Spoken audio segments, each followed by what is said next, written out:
ഈശോമിശിഹായ്ക്ക് സ്തുതിയായിരിക്കട്ടെ. ഇന്ന് മെയ് 30. എൻ്റെ മൂത്ത മകന് ദൈവം നൽകിയ മൂന്നാമത്തെ കുഞ്ഞിൻ്റെ മാമോദിസയാണ്.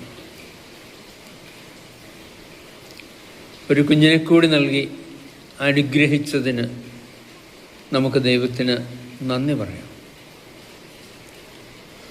ഓരോ കുഞ്ഞും ദൈവകരുണയുടെ ദർശനമാണെന്നാണ് പറയുന്നത്. കുഞ്ഞിൻ്റെ മാമോദിസായുടെ ഈ ദിനത്തിൽ നമുക്ക് മാമോദിസായെക്കുറിച്ച് ചിന്തിക്കാം. മാമോദിസ ഒരു ദിവ്യ രഹസ്യമാണ്.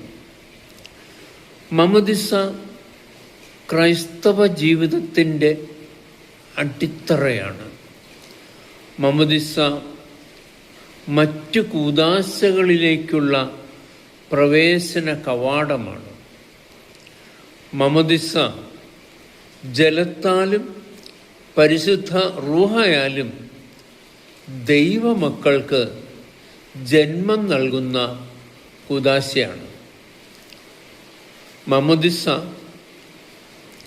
ജന്മപാപവും കർമ്മപാപമുണ്ടെങ്കിൽ അതും മോചിച്ച് വിശുദ്ധരാക്കുന്ന കൂദാശയാണ്.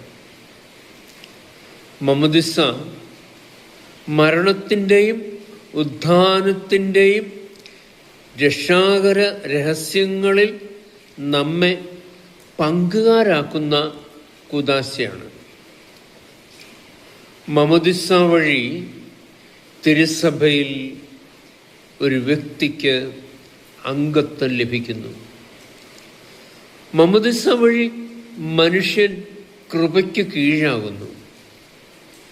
മാമോദിസ വഴി പഴയ മനുഷ്യനെ നിഷ്കാസനം ചെയ്ത് പുതിയ മനുഷ്യനെ ധരിക്കുന്നു.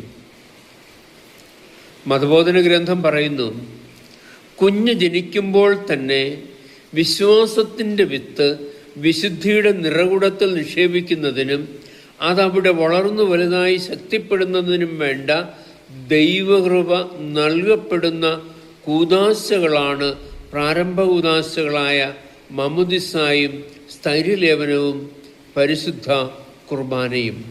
അതുകൊണ്ട് തന്നെ അത് മൂന്നും ഒരുമിച്ച് പൗരസ്ത്യ സഭ